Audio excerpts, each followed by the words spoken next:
कभी कभी जिंदगी में सबसे छोटी लौ ही अंधेरे को हराने के लिए काफी होती है, बस उसे बुझने न दिया जाए। गांव देवपुर का आसमान उस शाम कुछ अलग ही उदास था। हल्की हल्की ठंडी हवा चल रही थी, जैसे किसी पुराने जख्म पर मरहम लगा रही हो। इसी गांव में रहने वाला 15 साल का लड़का अनिरुद्ध अपने घर के बाहर बैठे बैठे आकाश को ताक रहा था। उसके चेहरे पर चिंता थी, आंखों में डर और मन में हार की कड़वाहट। आज उसका स्कूल में आखिरी दिन जैसा था, क्योंकि उसने ठान लिया था कि अब वह स्कूल नहीं जाएगा। कारण उसका रिजल्ट। वह फेल हो गया था। गांव वाले, उसकी क्लास के बच्चे, यहाँ तक कि उसके कुछ रिश्तेदार भी सब उस पर हंस रहे थे। ये पढ़ लिख क्या लेगा, इससे तो खेत में काम ही ठीक रहेगा। पढ़ाई इसके बस की कहां। हर ताना उसके दिल में कील की तरह धंस रहा था। अनिरुद्ध की माँ दोपहर से ही चुप थी। उन्हें पता था कि बेटा दुखी है और शायद वह गलत फैसला कर लेगा, लेकिन उन्हें यह भी पता था जबरदस्ती उसका मन नहीं बदला जा सकता। शाम गहराने लगी। माँ कमरे से बाहर आईं और बोली, अनिरुद्ध, जरा दीपक ले आओ, आज घर के आंगन में दिया जलाना है। अनिरुद्ध ने बेपरवाही से पूछा, लेकिन माँ, इस अंधेरे में दीपक से क्या होगा? बिजली भी तो है। माँ मुस्कुराई, बिजली तो है, लेकिन दिल के अंधेरे को कौन उजाला देगा? अनिरुद्ध कुछ समझ नहीं पाया, लेकिन उठकर छोटे मिट्टी के दीपक ले आया।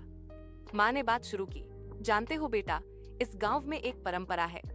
जब कोई घर दुखी होता है तो वे लोग आंगन में आखिरी दीपक जलाते हैं ताकि उम्मीद जिंदा रहे। अनिरुद्ध ने दिए की बात को मजाक में लेते हुए कहा, माँ, दिया जलेगा तो हवा से बुझ भी जाएगा।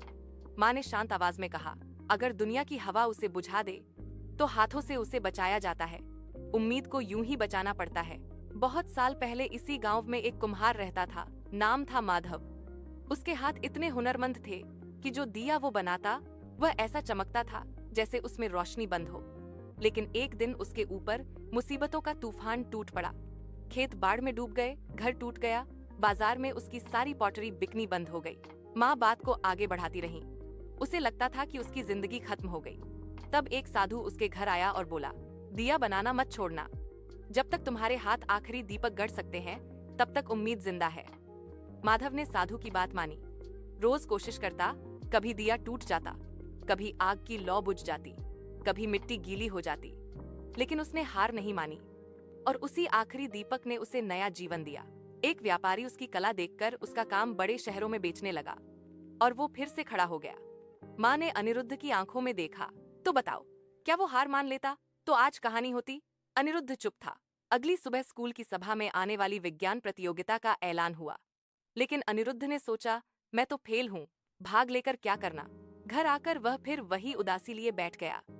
तभी उसकी माँ ने उसके सामने कल रात जलाया गया दीपक रखा।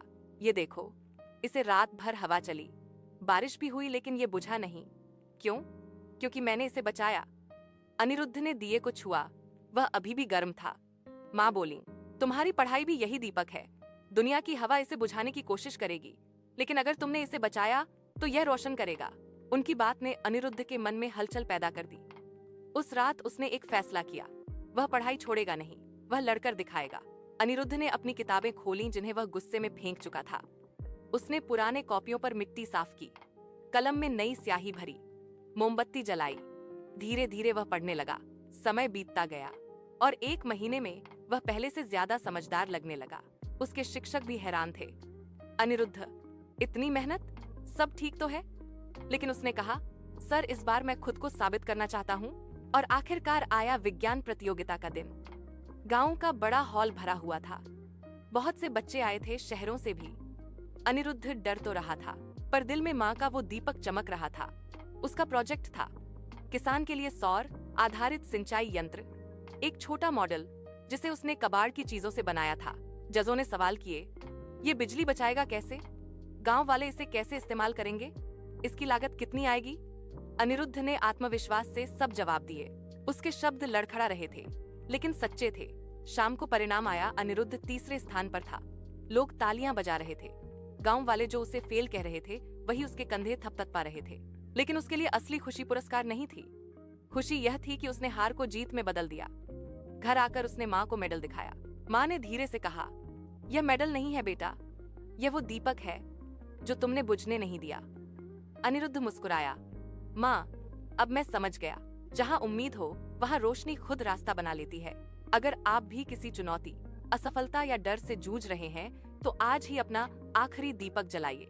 चाहे वो एक नई कोशिश हो, एक छोटा कदम हो या फिर अपनी गलती सुधारने का साहस। जिंदगी हमेशा एक और मौका देती है, बस आपको हार माननी नहीं है। आज ही अपने सपने की तरफ पहला कदम बढ़ाइए।